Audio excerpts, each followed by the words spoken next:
लेकिन प्रशासन से मिलकर, अपने साथियों से मिलकर वो चीज हम उसे बनाने में कामयाब रहे।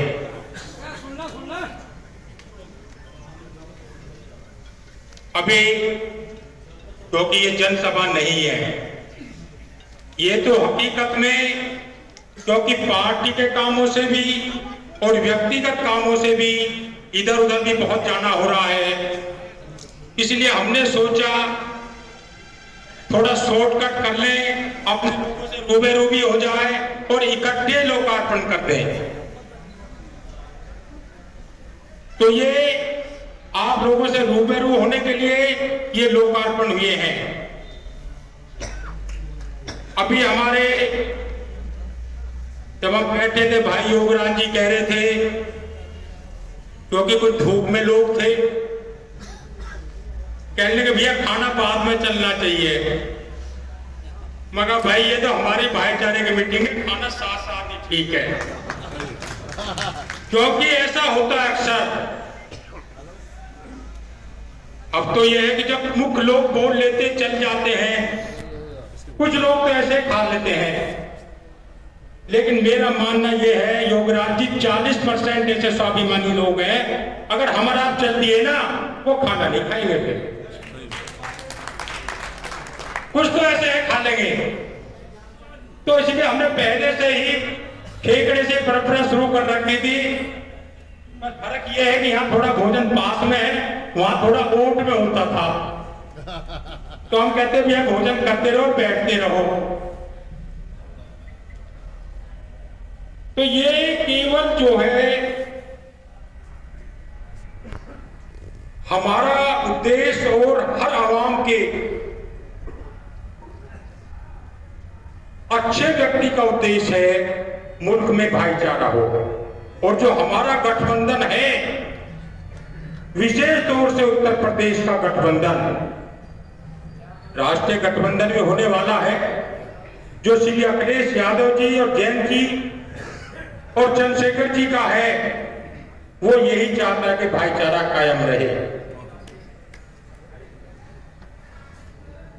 और अभी हमारे साथी जो है पार्लियामेंट में बात कर रहे थे, तो मेरा तो मानना एक है, अगर ये भाईचारे की कौमी मिले रही जिसकी की पूरी संभावना है, तो केवल मुजफ्फरनगर नहीं, पश्चिम में सोपड़ा साफ होगा, सोपड़ा साफ। ये आपको अतिशोक्ति बेशक कुछ लोगों को लग रही होगी, लेकिन ये हकीकत है। क्योंकि जब भी हम भी हाईवे से आते हैं ना, नए नए बोर्ड देख रहे हैं। वो बोर्ड क्यों है कि मतदाता में बिखराव हो, और करोड़ों के बोर्ड है, लाखों के बोर्ड है, नहीं तो आम आदमी को तो हजारों के बोर्ड में क्या पता जाए। वो बोर्ड इसलिए बिखराव हो, और जब जब भी बिखराव की कोशिश होती है, जनता बहुत जागरूक है, निश्चित जागरूक है। हाँ, वो बहुत चीज है सत्ता के साथ होती है। और वैसे भी देखिए, यहाँ पर रियाज सागर जी बैठे हैं, पूरे भारतवर्ष के कवि रहे हैं, और लोग बैठे हैं। देखिए, राजनीति में तो मजबूरी है थोड़ी बहुत, और हमें तो मजबूरी लगती है, हमें अपने कामों को बताना पड़ता है। लेकिन जब सर्वोच्च शिखर पर बैठे हुए लोग अपनी ही ट्रेन चलाने लगे, अपनी ही बात कराने लगे, तो लोगों को नागर और गुजरती है, वो कहते नहीं है। तो आज स्थिति यही हो रही है, वो अपना ही बखान कर रहे हैं, कुछ नहीं पूछ रहे जनता की आप परेशानी क्या है। तंत्र उनका है, टेलीविजन उनके हैं, सोशल मीडिया की साइटें उनकी हैं, सब चीज हो रही है। तो हम तो केवल एक ही चीज कह रहे हैं, और हमें उम्मीद है शांतिपूर्वक, उकसावे में आना नहीं है, और मतदान धीमा करना नहीं है। हालांकि समय है, और अभी तो कुछ दिन उनकी चाल भी झेलनी है हमें, नई नई चालें चलेंगे। और लेकिन हमें उम्मीद है अगर हमारा एक गठबंधन महफूज रहा, और भाजपा कितनी तोड़ ले गठबंधन महफूज रहेगा।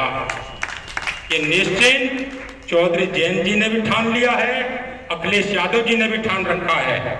ये निश्चित रूप से गठबंधन, अब ठीक है ये तो देखिए करता है, और लेकिन मुझे उम्मीद है पश्चिम, वैसे तो मैं पूरे उत्तर प्रदेश की कहनी चाहिए, लेकिन हम पश्चिम के रहने वाले हैं, यही रहते हैं, तो हमें पता है पश्चिम में भी मेरठ मंडल में तो हवा करवट ले रही है, निश्चिंत ले रही है। और कोई कोई कह भी देता है, कुछ लोग कह नहीं रहे हैं, केवल इंतजार देख रहे हैं कब डिक्लेयर चुनाव हो और कब लोग अपने मतों का उपयोग करें। पुनः मैं आपसे एक चीज और आग्रह करना चाहूंगा, काम तो हम कराएंगे, लेकिन कभी कभी अति उत्साह में हमारे विशेष तौर से जो भी काम दे रहे हैं वो भी जनप्रतिनिधि रहे हैं, कोई प्रधान रहे हैं, कोई बीडीसी रहे हैं, कोई जिला पंचायत रहे हैं या जागरूक लोग हैं, मेरा उनसे भी कहना है वो काम ऐसे दें कि ये टेक्निकल अड़चन ना लग पाए। क्योंकि हमारे 6 गांवों में, जिनमें कि केवल एक सठेड़ी में तो एक विवाद की वजह से, हालांकि हमारे जगदीश आर्य जी